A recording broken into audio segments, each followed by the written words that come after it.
Será que já está no ar?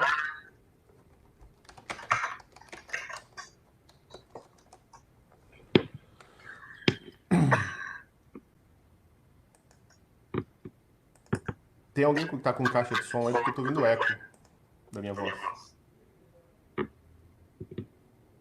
Alguém não está usando fone?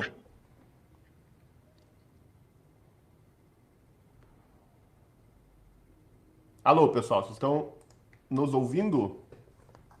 Eu estou ouvindo perfeitamente. Então vamos começar, né? Acho que já o pessoal tá entrando aí. Dá boa noite para todo mundo que está nos ouvindo.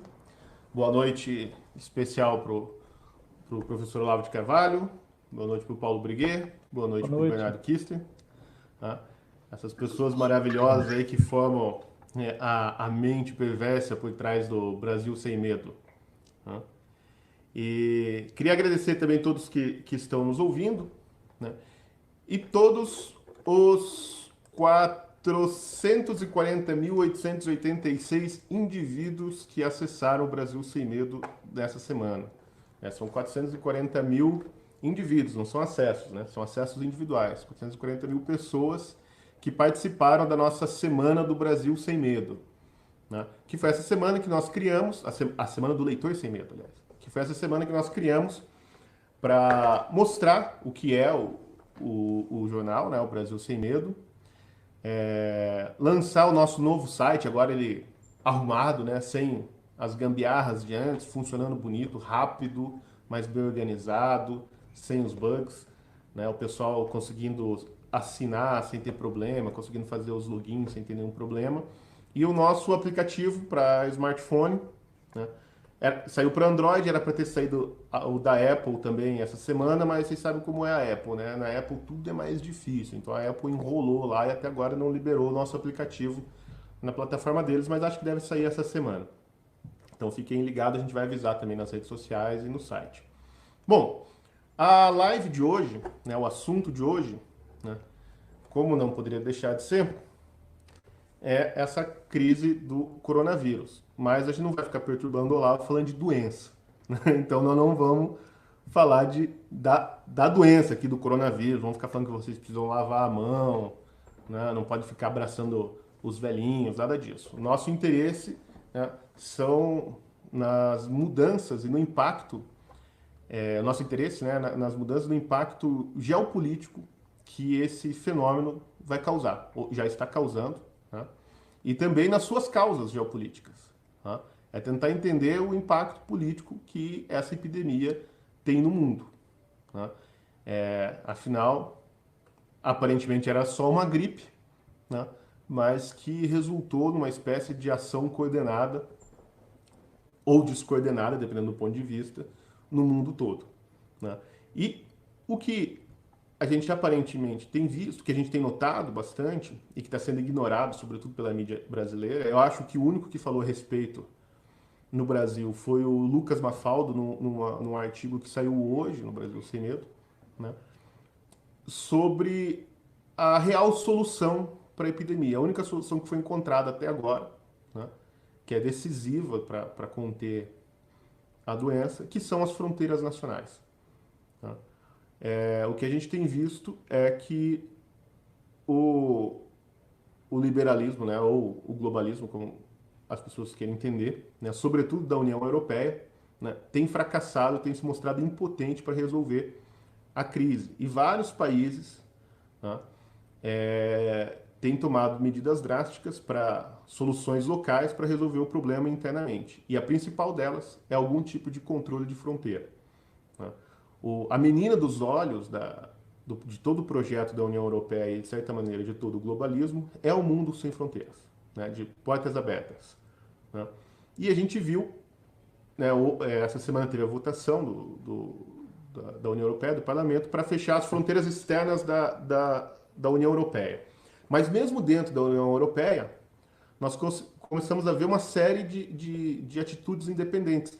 Né? Há vários países se fechando, né, como a Espanha, a Itália, a Alemanha, que é o grande cérebro, né, do globalismo europeu, né, da União Europeia, não chegou a fechar as fronteiras, mas fez uma coisa muito interessante, né, do ponto de vista do nacionalismo, que foi proibir a exportação de equipamentos médicos e medicamentos para os países da União Europeia e de fora da União Europeia. Ou seja, a Alemanha produz uma série de equipamentos que são necessários, né, no tratamento de pessoas, né, que estão nos países com crise, com epidemia dentro da Europa, mas a Alemanha falou assim, bom, nós somos tudo aqui irmão, né, tudo globalista, tudo sem fronteira, mas no momento de crise, os alemães primeiro. Então não vamos vender equipamento, vamos segurar para o uso interno da população, né? E além disso, a própria Angela Merkel, ela admitiu que a coordenação entre os países deu errado e que, de fato, as soluções nacionais estão sendo mais eficazes do que uma solução de burocratas dentro do parlamento europeu, né? Além disso, teve duas declarações importantes. Uma foi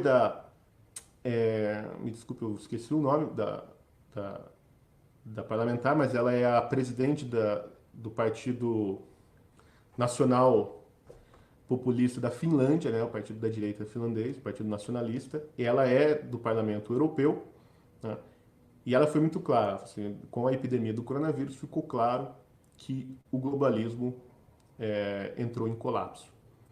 E o Nigel Farage, na Inglaterra, escreveu um artigo no Daily Telegraph, né, comentando o mesmo assunto, do mesmo ponto de vista, dizendo que, né, agora mais do que nunca ele tem certeza de que a opção da Inglaterra de sair da União Europeia foi correta, né, demonstrando a incapacidade dos países europeus de se defender do coronavírus de maneira articulada, né, assim, a União Europeia, né. Ele termina dizendo uma frase que é muito forte, assim, agora somos todos nacionalistas.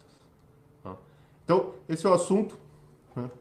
E queria perguntar para o Olavo, né, logo de cara, como ele vê, né, essa situação toda, sobretudo, né, a situação em que a China nos colocou, né? A China criou o problema, né? O Eduardo Bolsonaro falou essa semana, a mídia brasileira tentou criar um escândalo, foi onde já se viu colocar a culpa na China, quando a mídia do mundo inteiro já tinha dito desde de fevereiro que a culpa de fato era da China, porque a China escondeu dados, passou informações imprecisas para a Organização Mundial da Saúde, o que atrasou muito as atitudes, né, para conter o avanço da epidemia dos países ocidentais. Então, se todo mundo inteiro sabe que a culpa de fato é da China, né, mas menos os jornalistas brasileiros.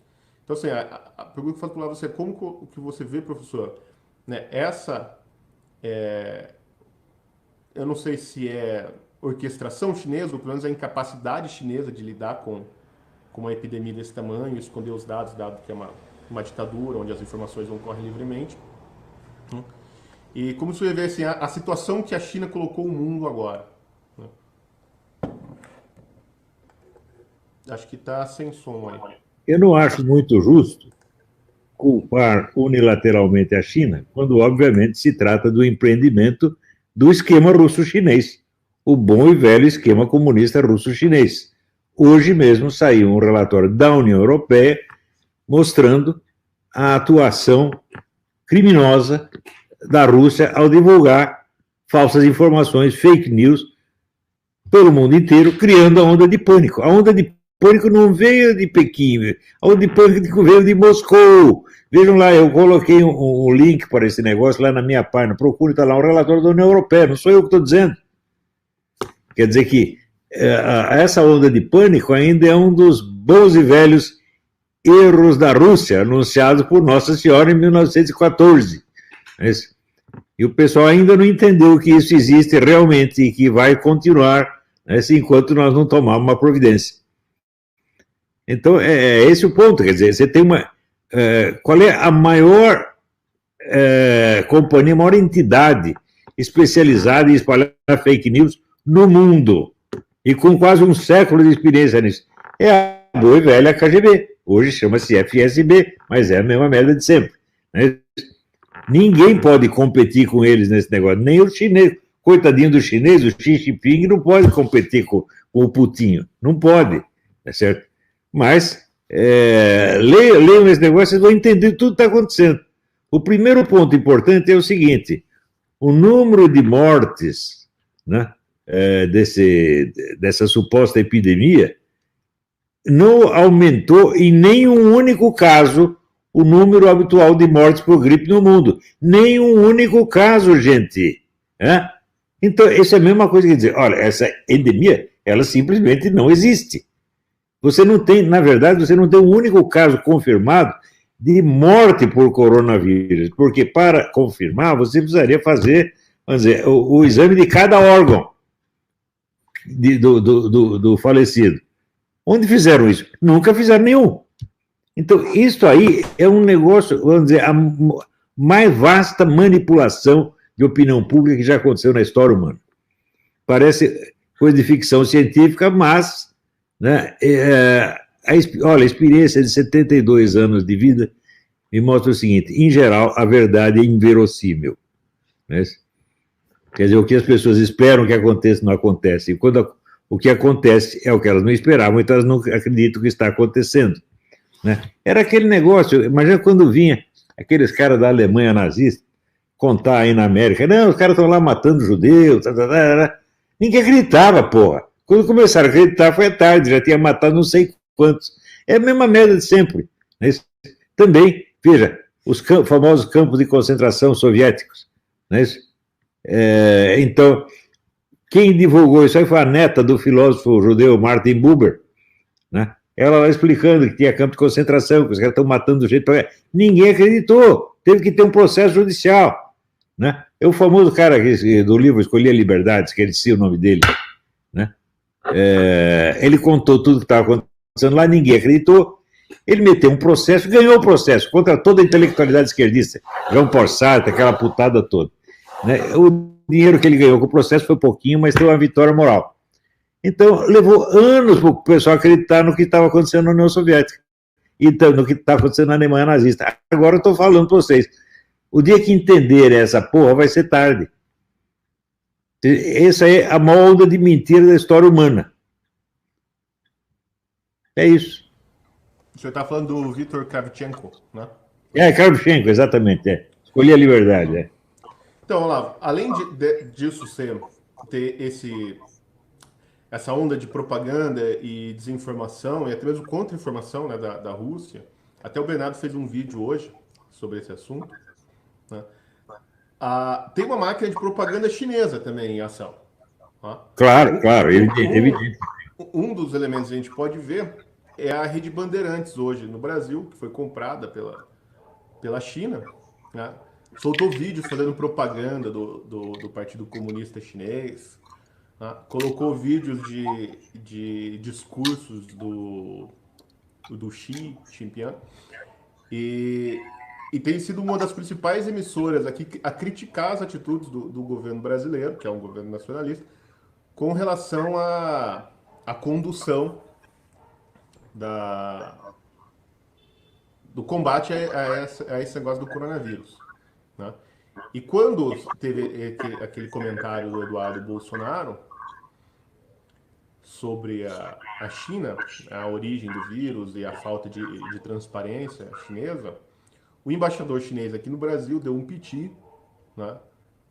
Compartilhou lá umas publicações bem mal criadas sobre a família do Bolsonaro, falando que a família Bolsonaro é o grande veneno do Brasil, etc.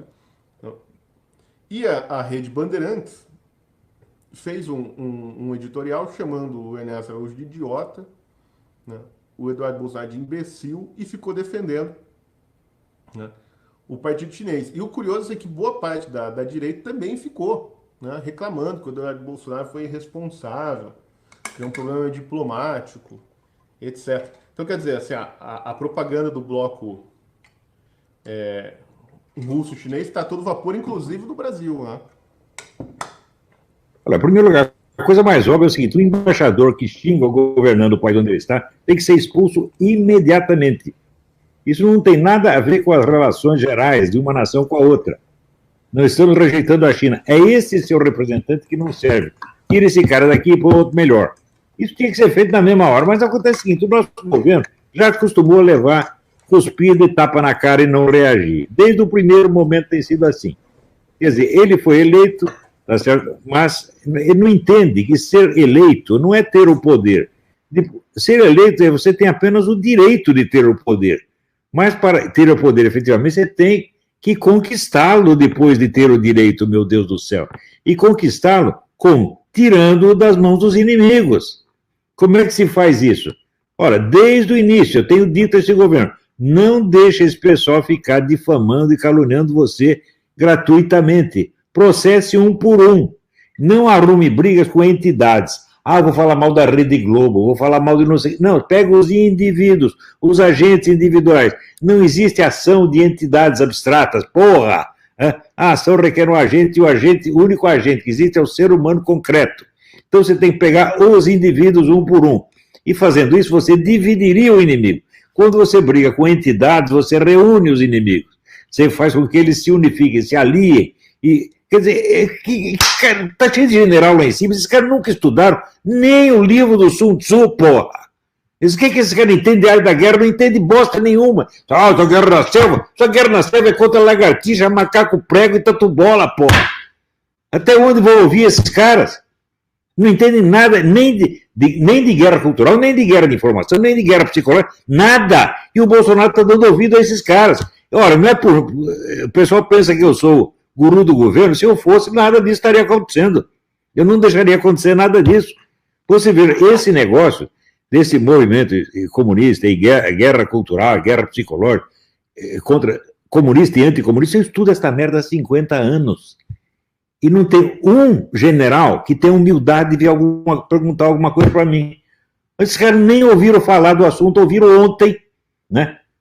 Ouviram a opinião de qualquer bunda mole, né? E segue, e acreditam nessa história de que a China, agora as nossas relações são puramente comerciais. É aquela pergunta do Garrincha, você já avisou o outro time, né? Você já avisou o chinês que você tem que parar com esse seu esquema, esse seu plano de dominação mundial, você tem que comerciar conosco como se fosse um outro país qualquer? Ele explicou para eles.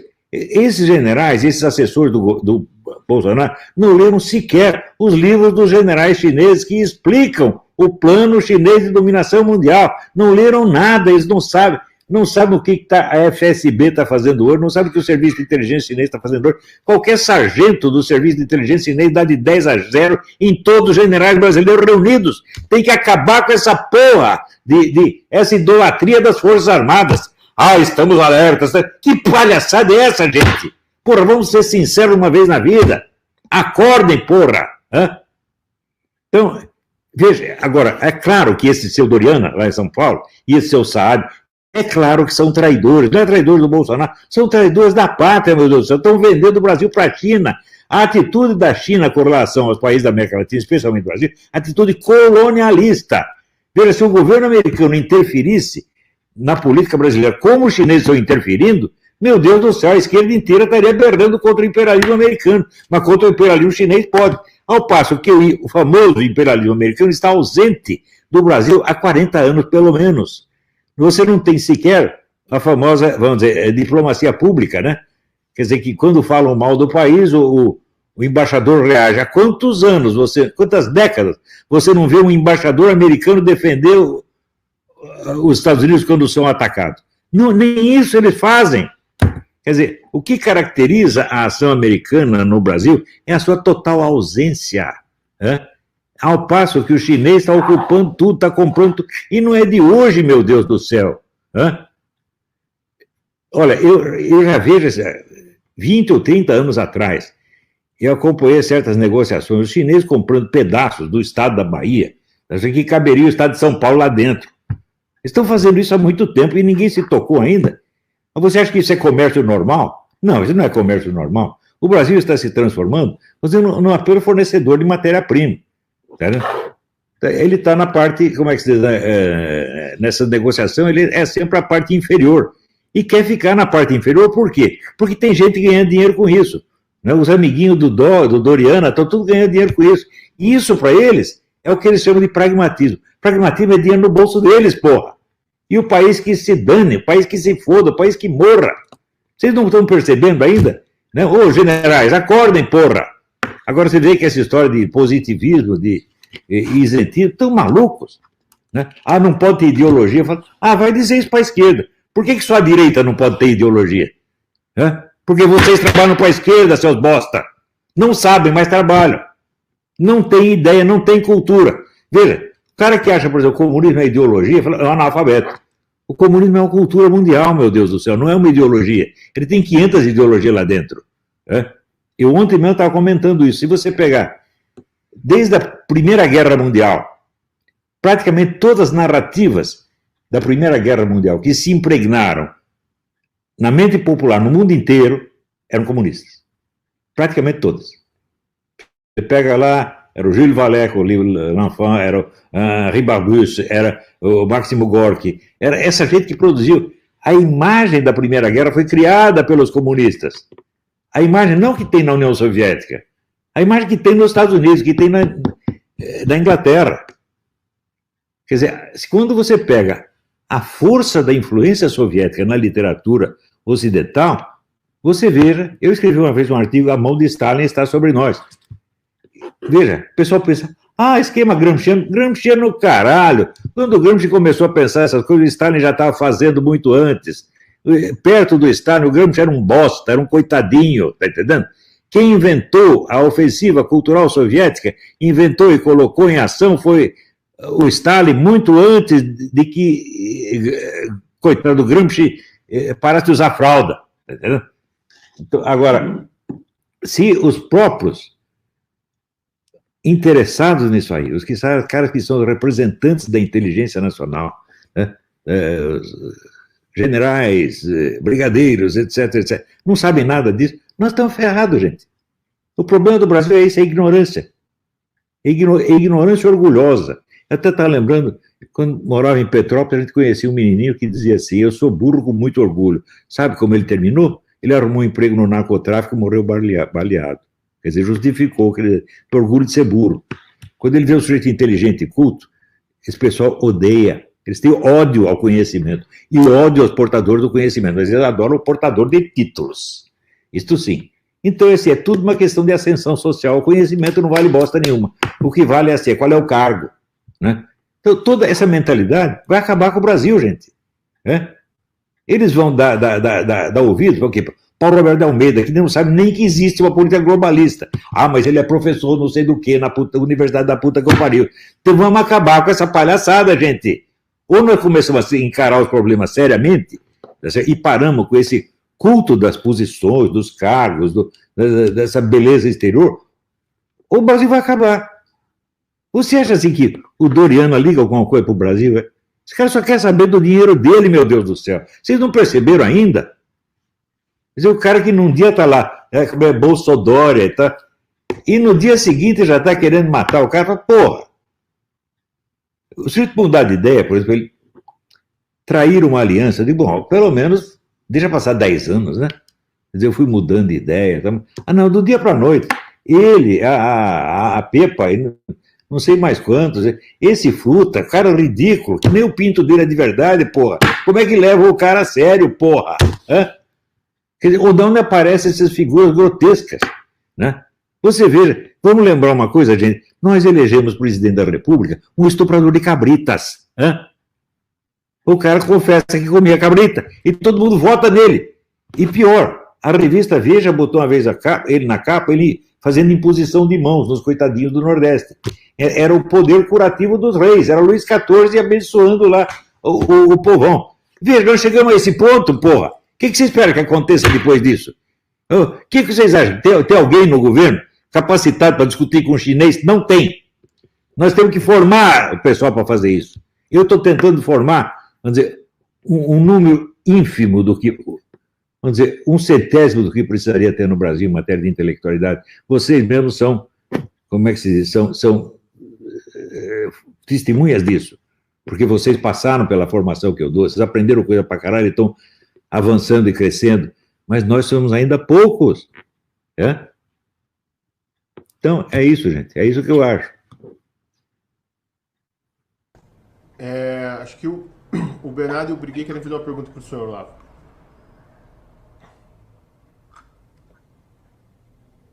Não estou ouvindo. O microfone estava mudo aqui.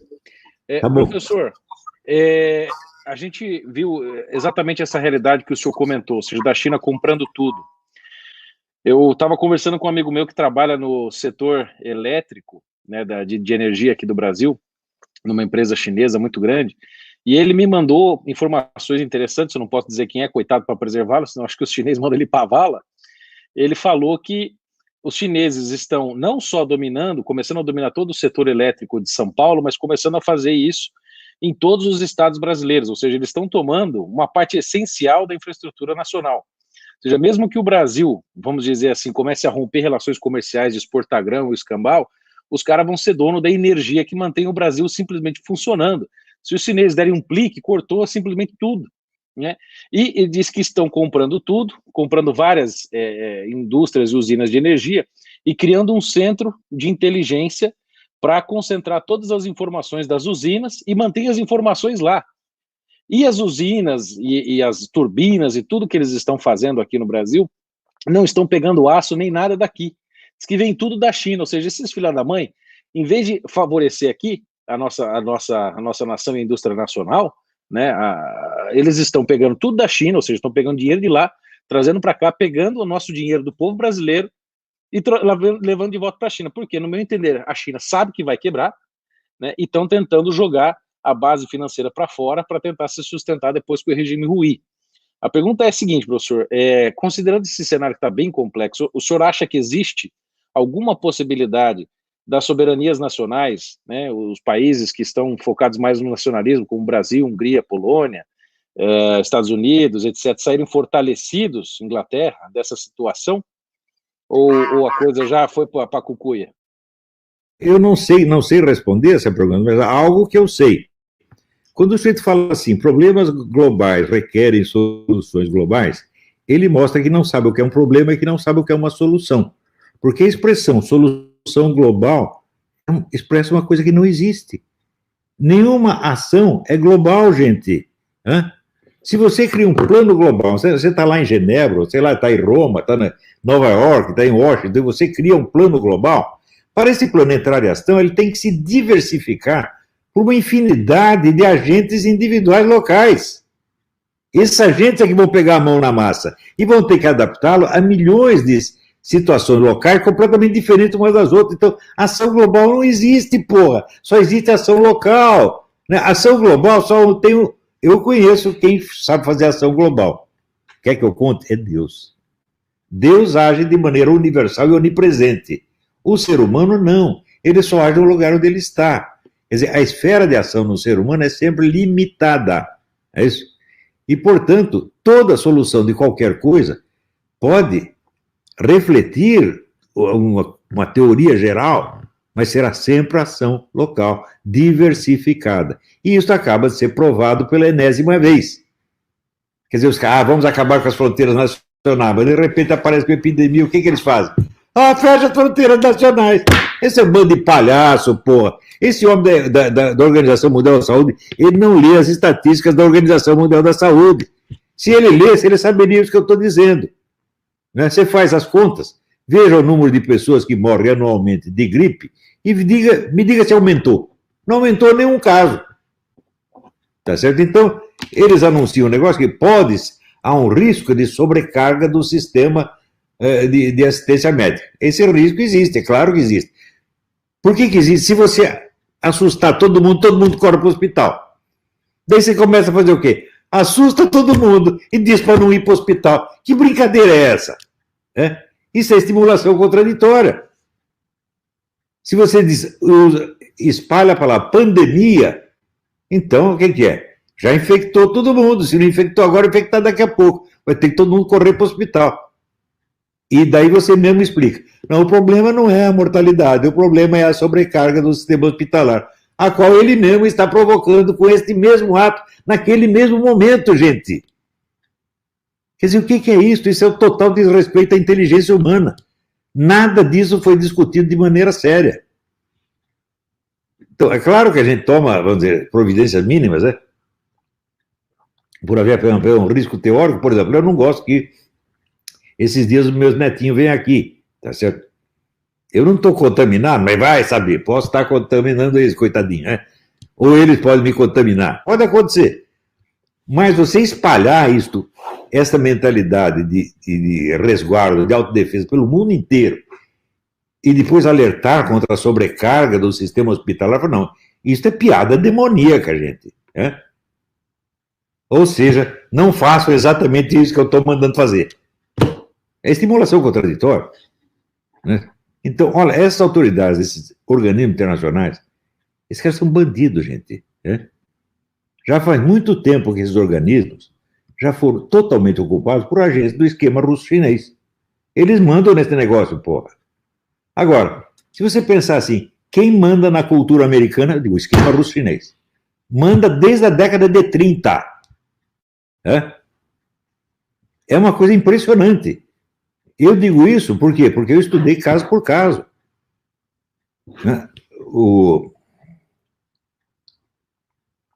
Se você pegasse o número de escritores importantes americanos que foram agentes ou colaboradores da KGB, é um negócio assombroso. Você lê o livro da Diana West, American Betrayal, você vê que falar de infiltração, chamar de infiltração o que houve no governo russo, é eufemismo. Não houve infiltração, houve ocupação.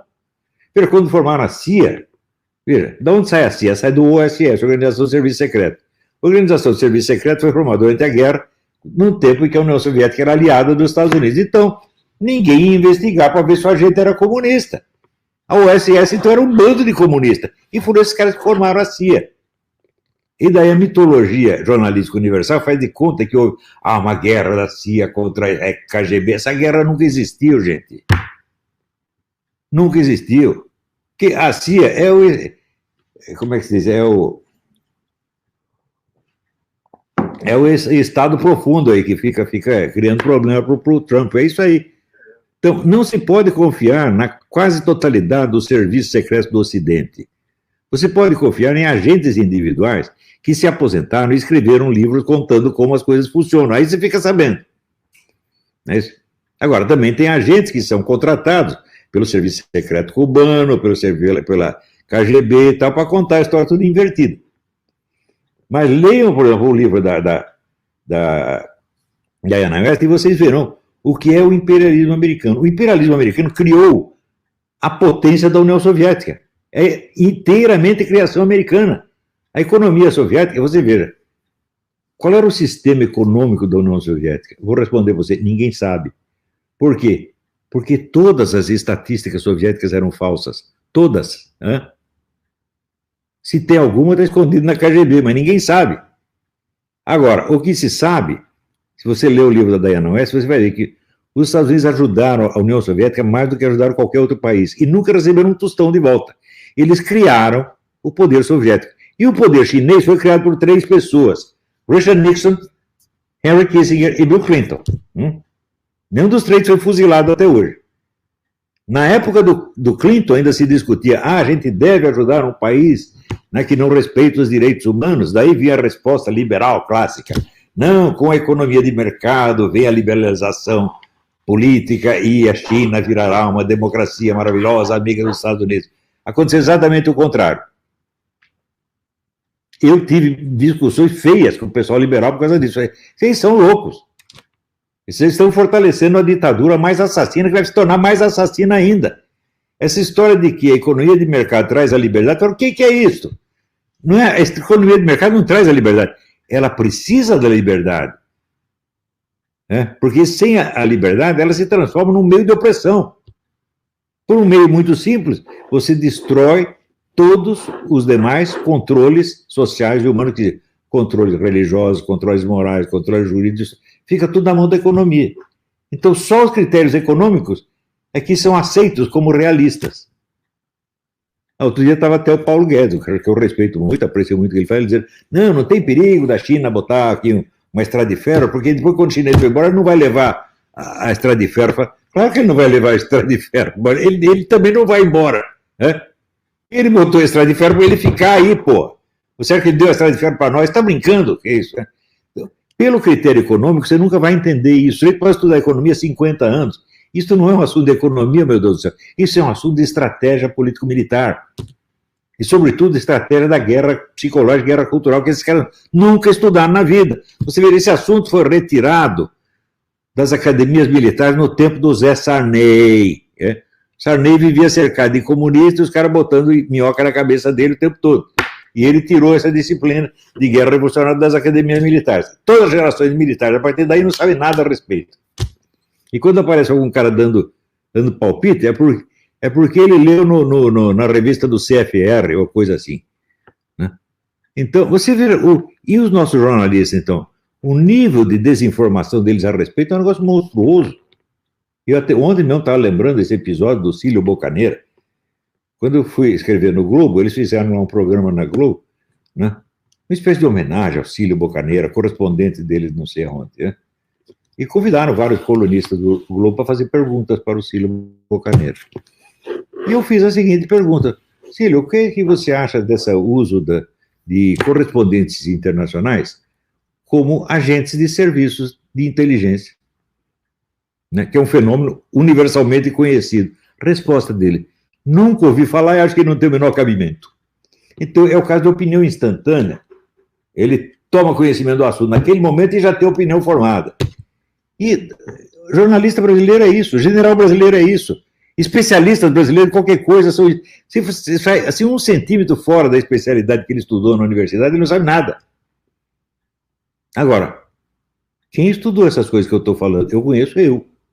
Conheci também o general Sérgio Coutinho, né, que estudou isso, alertado por mim, começou a estudar essas coisas, escreveu 2 livros sobre a estratégia gramsciana, que não abrange nem 1/1000 do território, é só um pedacinho, e morreu amargurado porque os colegas dele de Força Armada não prestavam atenção no que ele está dizendo.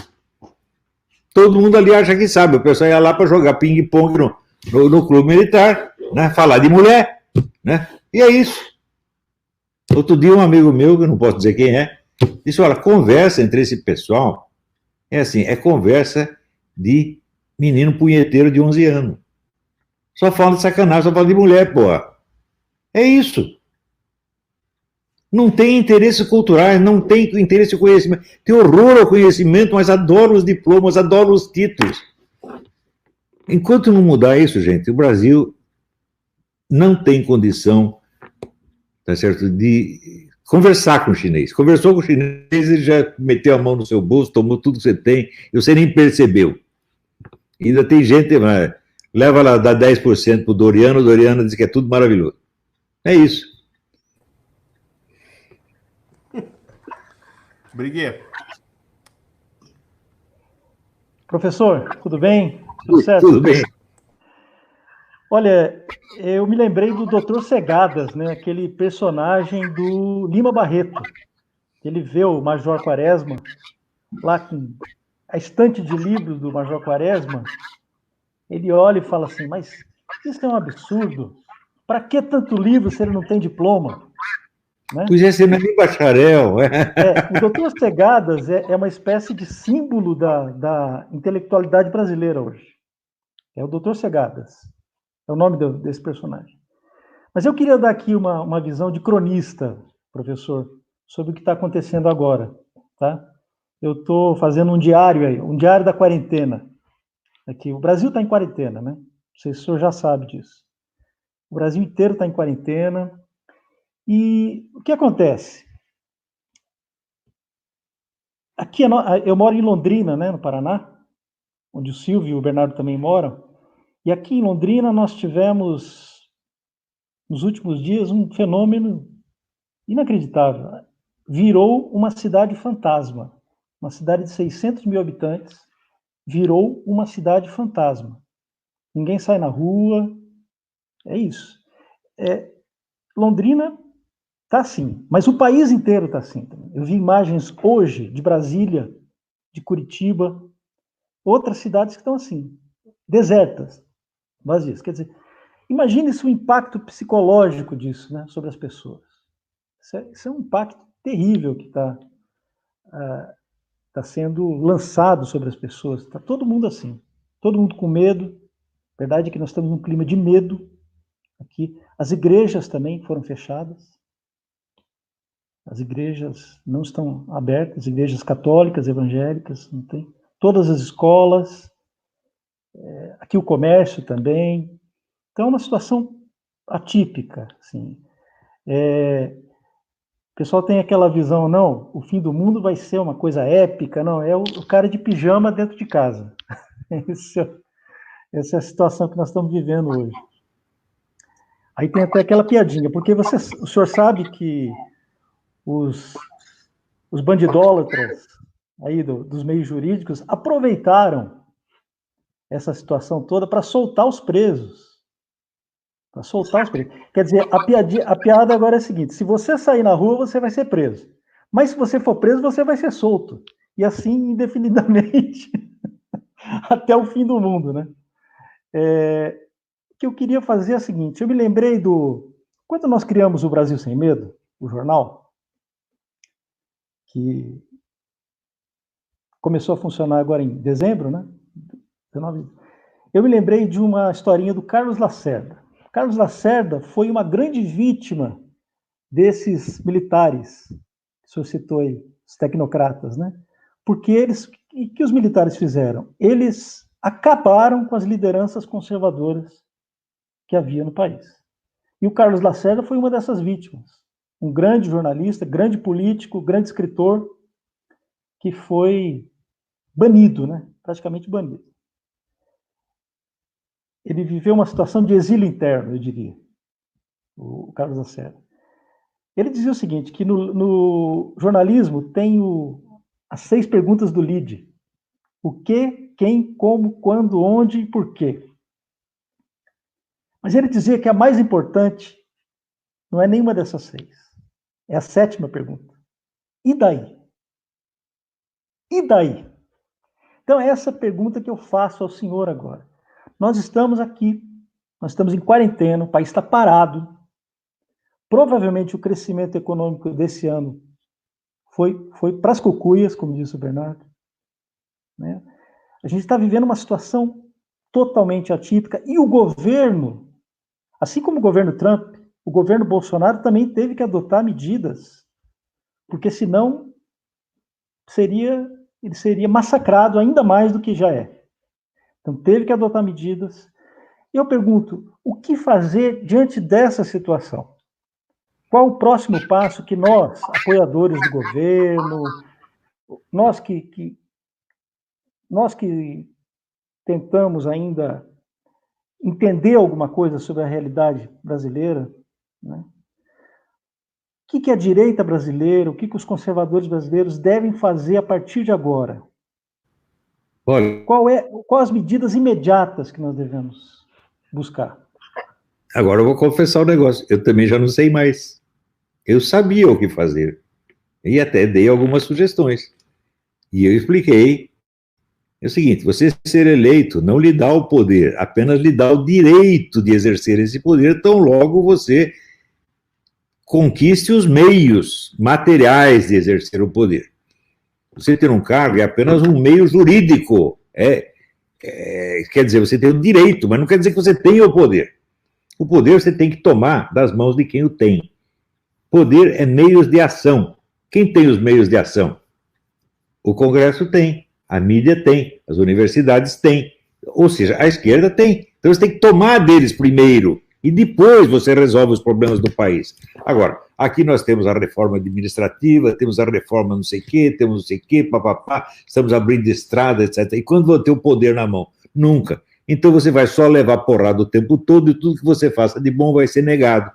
E é o que está acontecendo. Agora, eu penso, cadê os especialistas? Os caras não sabem que política é exercida o poder? Hã?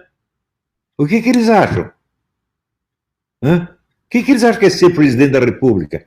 É você assumir o cargo e você já tem tudo na mão? Não, é claro que não é assim. Então, primeira coisa que o governo tem que fazer, quebrar as pernas dos seus inimigos. Como? Fazendo intervenção militar, golpe militar. Claro que não, isso é uma bobagem. O golpe militar já foi dado, os militares já estão ocupando Brasília. Né? Legalmente ocuparam Brasília. Tá certo? Mas eles têm meio de ação? Não têm, porque eles não sabem conquistá-los. Né? Eles apenas ocupam cargos. Cargos são nomes de responsabilidade. Cargo não é poder, gente. Poder é o seguinte, quantas pessoas te obedecem? Esse é o problema. Né? Quem obedece vocês na mídia? Ninguém. Então, Diga você, o que disser, o que vai sair na mídia é o contrário. Pronto, você já 80% do seu poder já acabou aí. Não é isso? E no Congresso? No Congresso você tem lá apoio de 30%, o outro lado vai ganhar sempre. Daí não adianta você ficar choramingando. A gente manda proposta de reforma, eles não aprovam, eles atrasam tudo.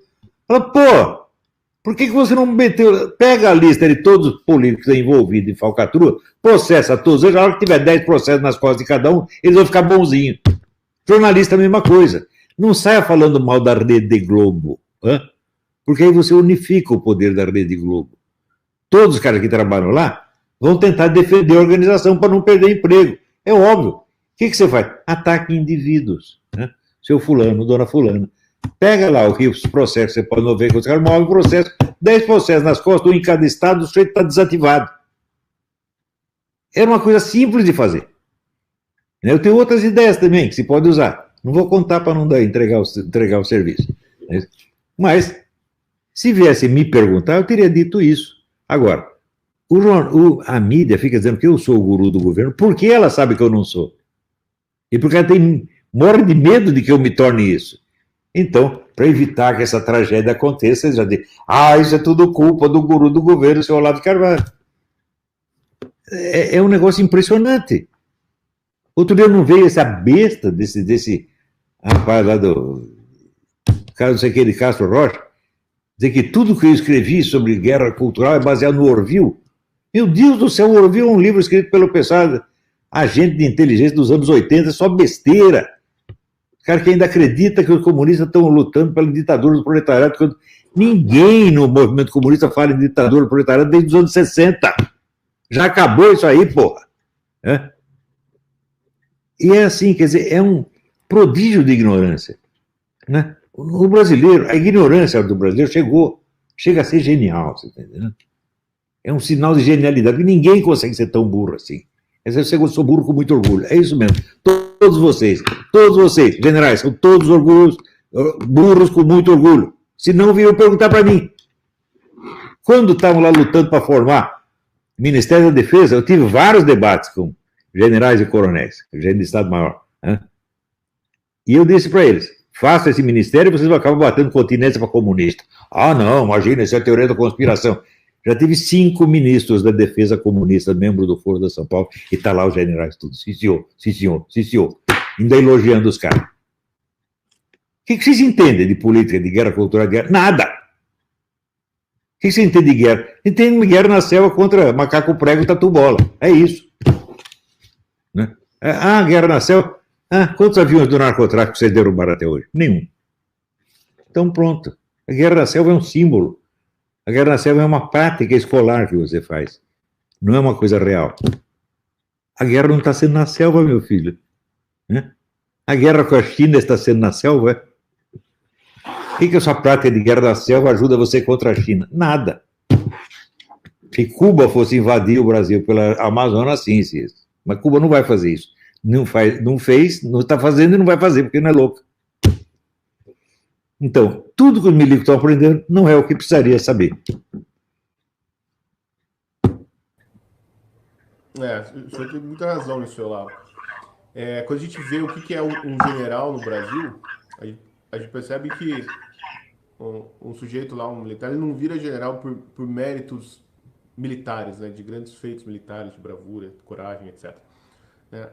O generalato é alcançado no banco de escola, né? O sujeito vira general porque ele fez um curso aqui, depois ele faz outro curso lá, faz um curso de paraquedismo, um curso de sobrevivência na selva, um curso de primeiros socorros, um curso de montanha, etc. E ele vai ganhando, cada vez ganha um adesivinho na farda dele, e aí o sujeito que mais tem cursinhos, ele vira general. Então, assim, ser general no Brasil é uma atividade escolar, como o senhor bem colocou. Né? E escola, quando a gente sabe, o ambiente escolar é um ambiente artificial, né? Ele é criado artificialmente para ter exercícios, tarefas, provas, mas não um ambiente de contato com a realidade. Né? É por isso que o senhor falou, né? Os nossos generais estão viajando. Né? A definição do poder é quem te obedece. Né? O problema é assim, os generais que estão em Brasília, os nossos generais palacianos, o problema deles é que nem as pessoas que estão submetidas ao cargo deles as obedecem. Né? Só ver o tanto de besteira que vaza de dentro do palácio, né? e que, infelizmente, levanta suspeita contra os próprios generais. Quando você vê colunista do Estadão e do Globo falando de coisas que são de conversas privadas de dentro do palácio, fala, bom, tem alguém vazando, né? Se não é o próprio general, algum subordinado dele. Então, quer dizer, nem os subordinados obedecem, né? Os únicos que, vamos dizer assim, que obedecem, né, ou que atendem ao chamado da presidência da República, é o povo na rua, né, a população brasileira, dos quais os generais querem afastar o presidente de qualquer maneira, né? Todo chamado, toda tentativa de comunicação com o povo, os generais acham que isso é insubordinação, isso é a desordem, o país tem que ser ordeiro, então, né, é atentar contra as instituições. Então tem que trocar de povo, né? Pois é, general. O povo não tem que trocar de povo. Deixa só você do lugar. Um monte de general não precisa de povo. Então, assim, a única força de fato que o presidente tem não pode ser usada. Então, assim, isso é castrar o homem, no final das contas. Claro. O único apoio real do povo é o apoio do povo. O único apoio real que o presidente tem é o apoio do povo. Mas qual meio de ação o povo tem? O povo só pode gritar na rua. Gritar na rua é reivindicar. Reivindicar é o que? É pedir. Pedir. Agora, a autoridade do povo, quem tem que impor a autoridade do povo, que é o que está na Constituição, são as Forças Armadas. As Forças Armadas defendem o povo? Não. Ela defende o que elas chamam as instituições. As instituições, o que é? O nhonho. A nhonhocracia. É isso. Eles têm um respeito fetichista pelo formalismo democrático, que não é a substância do processo democrático. Em substância, democracia, o que é? O governo do povo. E os representantes do povo são eleitos para obedecer ao povo, fazer o que o povo quer. Agora, lá aparece meia dúzia de deputados que quer se opor à maioria do povo. Veja, e fazem isso com uma cara de pau. Eles se sentem ofendidos quando o povo os contraria. O povo está contra a democracia. Que é isso, porra? O Brasil, há muito tempo não tem uma democracia.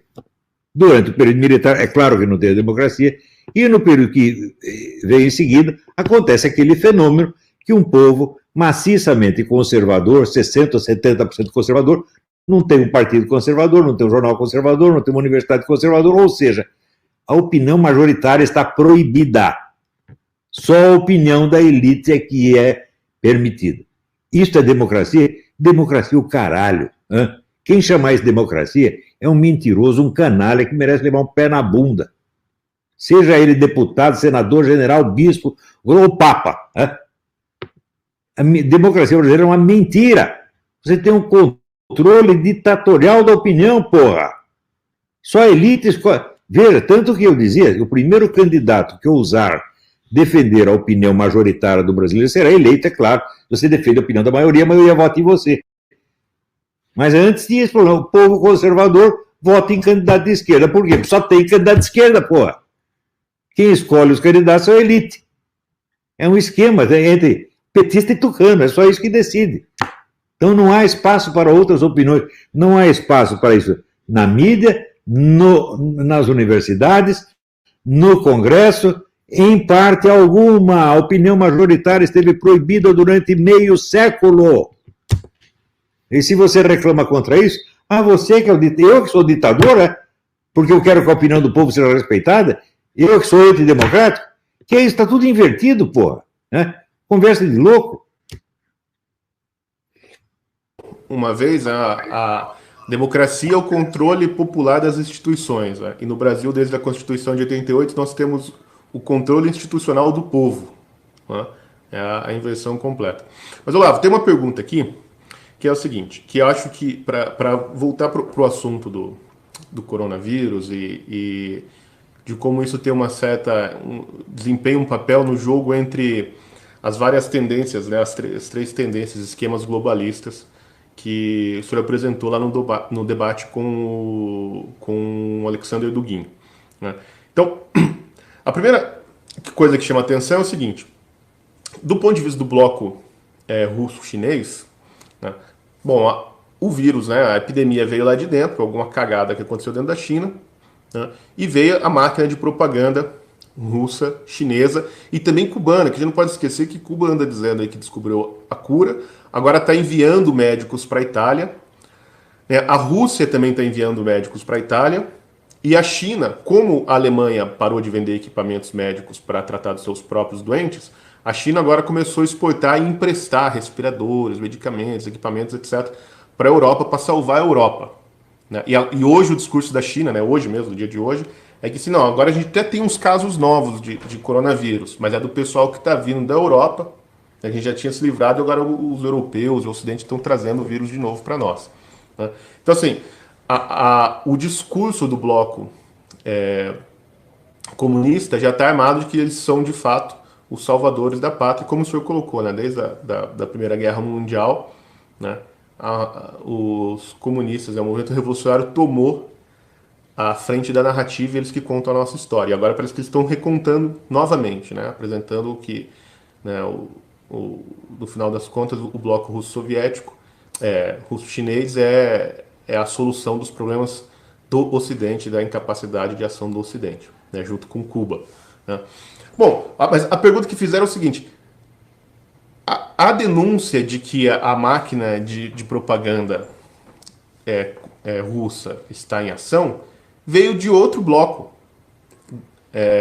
de poder, que são os globalistas, veio de dentro da União Europeia. Né? Afinal das contas, o relatório foi feito pelo Serviço de Informação e Inteligência da União Europeia.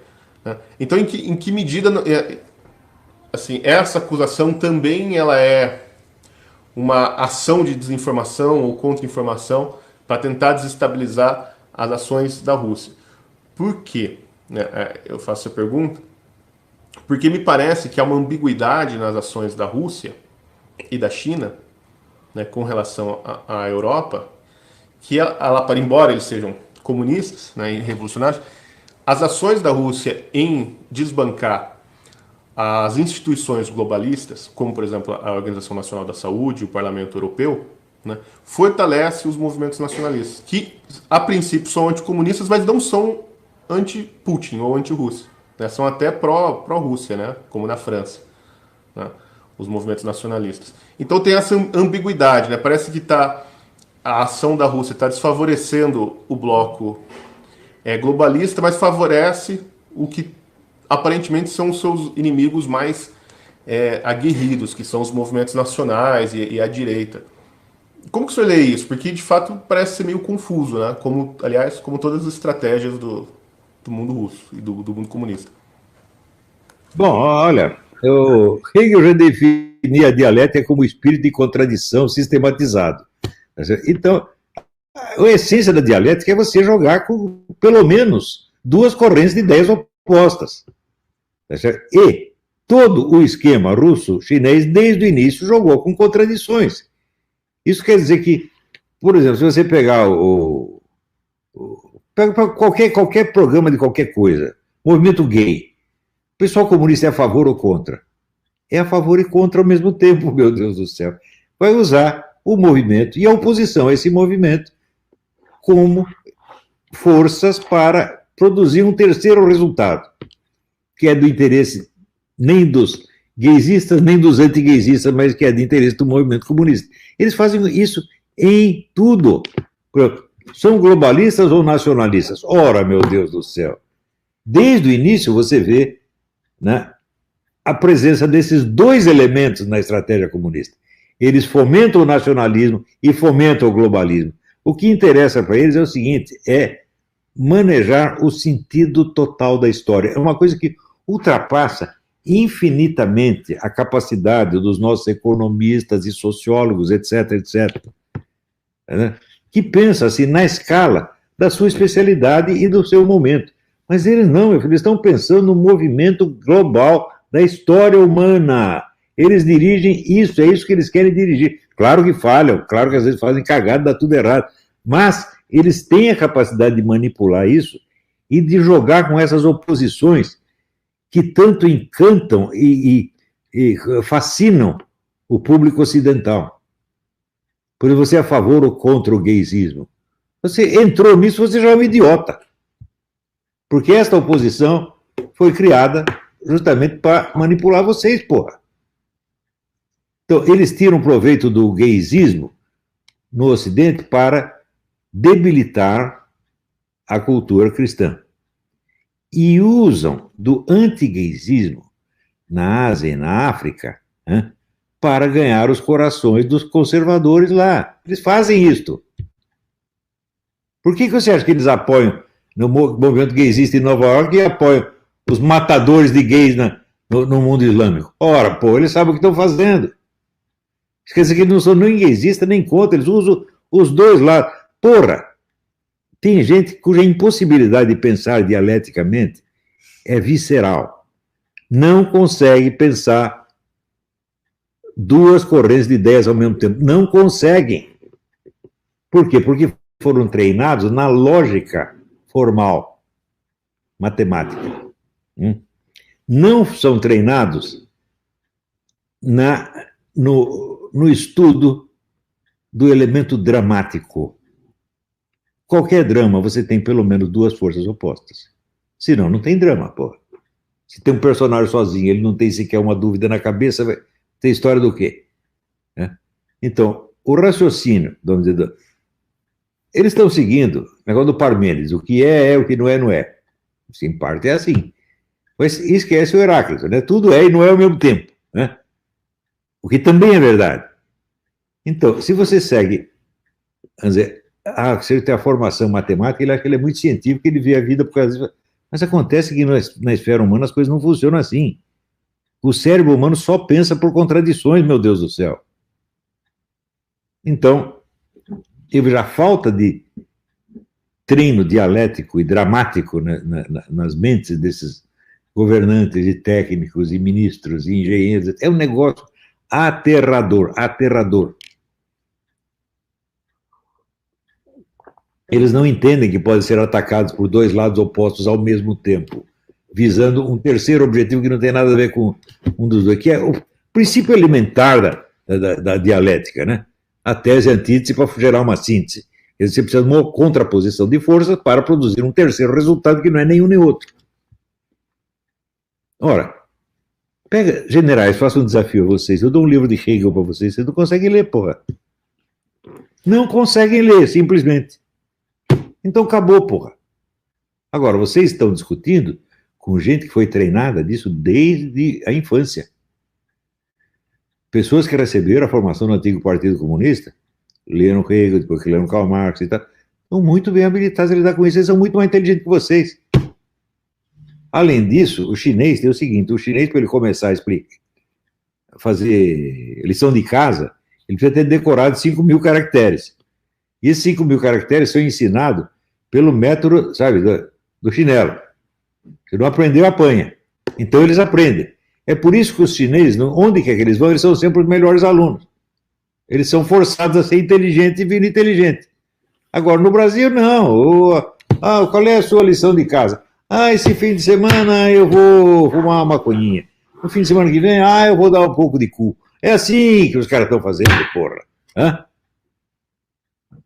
Você veja, por exemplo, esse dia eu estava voltando a ler o livro do Zé Guilherme Melchior, Saudades do Carnaval, que é um livro sobre os ideais educacionais que dominaram o Ocidente ao longo dos tempos e que foram sendo, evidentemente, trocados. Agora, veja, o problema do ideal educacional no Brasil não é sequer colocado. Qual é o ideal educacional que governa a literatura, a educação brasileira? Que tipo de ser humano a educação brasileira quer criar? Quer criar um drogado, né? Comedor ou doador de cu. É isso. Nada mais do que isso, porra. E onde você acha que você vai chegar com isso? Você acha que é isso que eles ensinam na China? Vocês acham que a educação que vocês estão dando para os jovens brasileiros é o que o chinês dá para os jovens chineses lá? Você acha que o chinês é louco? Loucos são vocês, porra. Então é isso. É isso, Olavo. A gente está chegando no fim aqui, já está 1h05. A nossa live era para ter 1 minuto, ou 1 hora, aliás. E, bom, eu queria agradecer o seu tempo. Tá? Sei que será muito requisitado. Agradecer aos nossos ouvintes que ficaram aí com a gente até agora. Agradecer aos leitores do Brasil Sem Medo, aos assinantes. E dizer que essa semana, hoje está acabando a nossa primeira semana do Leitor Sem Medo. E a gente tem uma uma notícia para dar, uma promoção que vai entrar no ar, né, Bernardo? Exatamente. Como eu sou o árabe, né, de origem árabe aqui nesse meio, né, deixaram para fazer o merchan comigo, né? E como o gordinho é simpático, né? Então deixa eu falar aqui. Só não vai falar que é um negócio da China, hein? Não é um negócio da China. É melhor, viu? É melhor. Seguinte, pessoal, vocês que assistiram a live, nesse nível de conteúdo que estão sendo produzidas as matérias e as análises do Brasil Sem Medo. A gente, obviamente, lá no jornal, que é fechado só para assinantes, vocês tiveram bastante acesso a conteúdos durante esta semana, porque a gente abriu o site para não assinantes para que as pessoas que não participam como membros do site pudessem conhecer o conteúdo, que é da primeira qualidade, não é brincadeira. A gente está com um time muito, muito bom sob o guarda-chuva aí do professor Olavo, né, que nós temos que agradecê-lo, que ele que está capitaneando o nosso jornal como presidente. O Briguet, ele, aliás, que está aqui do meu lado, ele é o nosso editor-chefe, e o Silvio, que está aqui em cima, é o nosso diretor executivo do jornal, e eu sou o diretor de opinião. Né? Então, o que a gente quer anunciar para vocês é o seguinte, que até dia 5 de abril, no jornal, a gente vai estar com uma super promoção para você poder virar assinante do Brasil Sem Medo, porque a partir de amanhã, dia 23 de março, o jornal vai ser fechado de novo apenas para assinantes. Então, a promoção vai ser R$290, que é um valor menor do que o valor mensal, que vai ser assinatura anual. E você vai pagar isso aqui só daqui 30 dias. Então, você não vai precisar pagar agora, no cartão de crédito. Então, tem um link no chat que está rolando, vocês podem ver quem está assistindo a live agora, e você clica nesse link e pode fazer a sua assinatura do jornal e pagar R$290 por ano, que é um descontão que a gente está dando de presente para vocês até o dia 5 de abril, para ter acesso a informações com a qualidade que vocês viram aqui nessa live. O time está muito bom, a gente tem vários colunistas, e também tem as matérias diárias comentando a política baixa e pútrida brasileira, e também os assuntos mais elevados, com alguns artigos muito bem produzidos, como, por exemplo, o do motorista do Uber, ou o próprio Fábio Gonçalves, tem o Nando também, a equipe com a Yasmin, está muito boa, e vocês que gozaram e gostaram bastante das matérias nesta semana, vão poder, depois de amanhã, se assinarem o jornal, continuar acompanhando tudo nas nossas redes sociais também, no Facebook, no Twitter, no Instagram. A gente está em todas essas plataformas, tá bom? Então, Silvio, tem mais alguma informação interessante para nós? Só lembrando que assinando amanhã, você só paga dia 5 de abril. Então, você tem 30 dias aí, né, de gratuidade, vamos dizer assim. Não. É até 5 de abril que é a promoção, não é? Não, a promoção é até quando? Que dia que a gente tá? A gente tá no final de março já, né? É isso aí. Você assina até dia 5 de abril e você só paga daqui 30 dias. Eu tô confuso. Exatamente, pelo amor de Deus. Por isso que deixaram para eu fazer, né? Então, tá vendo? Eu sou péssimo pra fazer negócio. Vai lá, Silvião, toca o barco. Briguet, seu recado aí e depois o Olavo.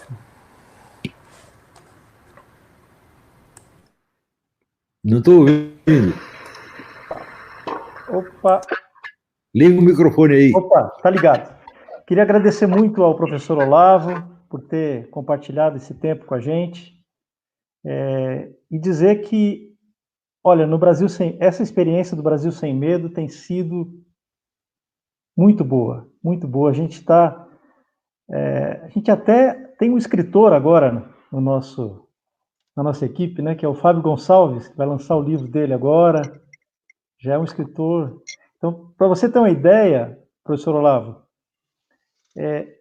um dos nossos repórteres já é um escritor premiado, que é o Fábio Gonçalves. Olha só.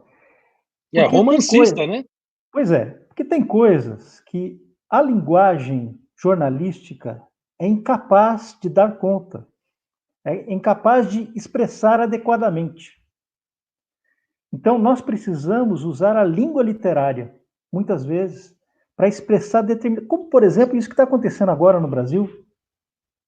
Quer dizer, os instrumentos da linguagem midiática, eles não são suficientes para dar conta do que está acontecendo hoje no Brasil. E no Brasil Sem Medo nós temos essa possibilidade. Né? Nossa equipe é muito boa, é um pessoal que domina a língua portuguesa, e que tem amor pelo Brasil. Isso é muito importante. Queria agradecer, então, ao Olavo, ao Silvio, ao Bernardo, e vamos em frente. Uma das nossas preocupações, quando eu decidi montar o jornal, né, o que as pessoas não sabem é o seguinte, que a gente conversa sobre esse negócio de jornal desde 2016, né? Mas a gente não tinha meios de montar e tal. Aí de tanto ouvir o Olavo desesperado, falar, porra, tem que ter um jornal conservador, tem que ter um jornal conservador, ninguém faz. A gente falou, bom, vamos fazer do jeito que dá, né? Vamos começar pelo menos. Tá? Mas uma das nossas preocupações não é só, óbvio, a gente tem preocupação com a informação, a gente tem preocupação em dar a informação essencial, né? A gente não quer bombardear o leitor com um monte de notícia besta, né? Com fofoca, etc. Assim, a gente quer dar o que o cara realmente precisa ler para ficar informado, pelo menos sobre o Brasil, né? Mas uma das nossas preocupações básicas, acho que orienta, sobretudo porque somos todos alunos do Olavo, né? Então acho que isso é uma preocupação de quase todos os alunos do Seminário de Filosofia e dos alunos do professor Olavo, podemos dizer assim, que é reestabelecer a linguagem pública brasileira, que foi destruída pela mídia. A mídia tradicional, né, acabou com a linguagem. Não é assim que acabou com o português, que eles escrevem errado. Não, assim, a língua que as pessoas leem todos os dias, né, a língua da imprensa, né, ela não se refere a mais nada. Ela não tem mais um referente na realidade, né? Então, se os formadores de opinião não falam mais de coisas reais, né, e falam, sobretudo, de medo, né, de estados emocionais, né, do opinador, etc., né, como que você vai criar um debate sobre o país? Como que a gente vai discutir, como o Olavo falou, né, qual é o ideal de ser humano que a educação brasileira quer formar? Né? Qual é o futuro de país que queremos ter? Qual é o nosso projeto nacional? Né? É impossível discutir isso com essa linguagem porca da imprensa brasileira. Né? Não é que isso é uma linguagem desleixada. É uma linguagem, como diz os franceses, né, é a língua de pau. É uma linguagem que ela não diz mais nada, ela é feita de clichês. Né? E quando você vê as pessoas discutindo na mídia, você fala, meu Deus do céu, elas estão falando do quê? Né? Qual é a experiência real do que essas pessoas estão falando? Né? Ô, Silvio, que ninguém se reconhece. Isso aí parece muito aquela mulher lá que a gente viu hoje aí, né?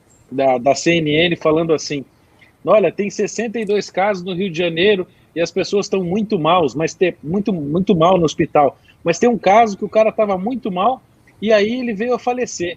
Mas daí agora ele deu uma melhorada e está entubado. É verdade. O cara ressuscitou.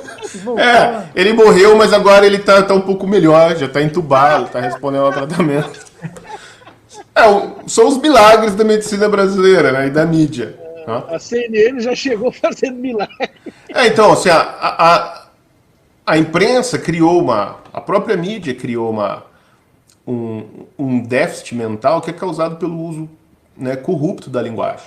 Né? E uma das missões que o Brasil Sem Medo se colocou desde o início é recuperar a discussão pública brasileira por meio da restauração da linguagem, ou seja, falar algo que faça sentido. Não é falar o que o povo quer ouvir, mas é falar o que faça sentido. Fala assim, pô, o que a gente está falando, né? As pessoas leem e falam, é isso aqui mesmo que está acontecendo. Mas, Silvio, é falar de objetos reais. A nossa próxima missão, você sabe qual é? Sabe qual é a nossa próxima missão? Qual é? Encontrar a fronteira do Brasil com o Chile. Bom, tem essa também. Colocar toda a nossa equipe de reportagem atrás disso. Eu preciso encontrar, cara. É um desafio para essa semana. Então, foi por isso, por exemplo, que a gente criou a coluna do motorista do Uber, né? O motorista do Uber virou um personagem famoso aqui, né? Que, como vocês se lembram, quando teve a entrevista com o Sérgio Moro no Roda Viva, né, a jornalista do Estadão mandou essa. Né? Eu estava vindo para cá e conversei com o motorista do Uber, ele disse que o senhor vai virar presidente da República e vai ser impeachmentado. Eu falei, pô, o motorista do Uber é o maior comentarista político do Brasil, né? E aí, a coluna do motorista do Uber é de humor, né? O que a gente faz? O nosso colunista, o motorista do Uber, ele recorta as manchetes detrimentais da imprensa brasileira e comenta fazendo piada, porque é a única maneira de tratar essa gente, né? É pelo humor, né? O nosso exemplo lá é o Karl Cross, né? É fazer a zoeira em cima dessa mongolice que virou a imprensa brasileira. Então tem coisas assim que parece que são engraçadas, mas quando você vê no volume, assim, é preocupante. Quando você vê, por exemplo, o Guilherme Amado colocando lá como manchete assim, inimigos de Sérgio Moro dizem que Bolsonaro pode demiti-lo. Aí o subtítulo, né, da manchete. Os funcionários de dentro do palácio dizem que Bolsonaro pode demitir Sérgio Moro se ele der motivo.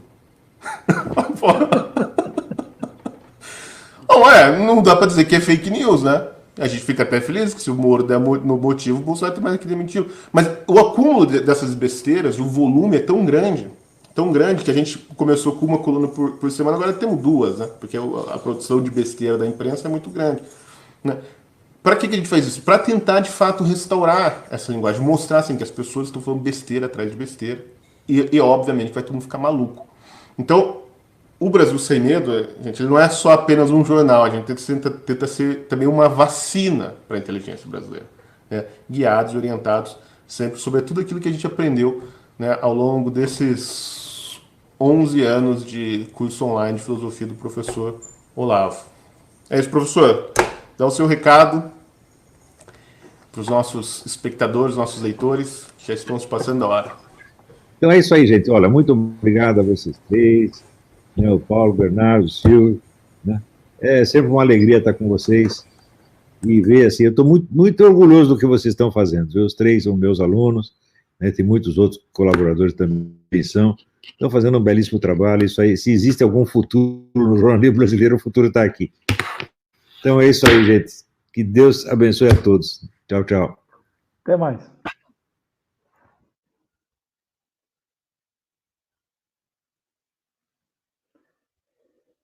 É isso então, pessoal.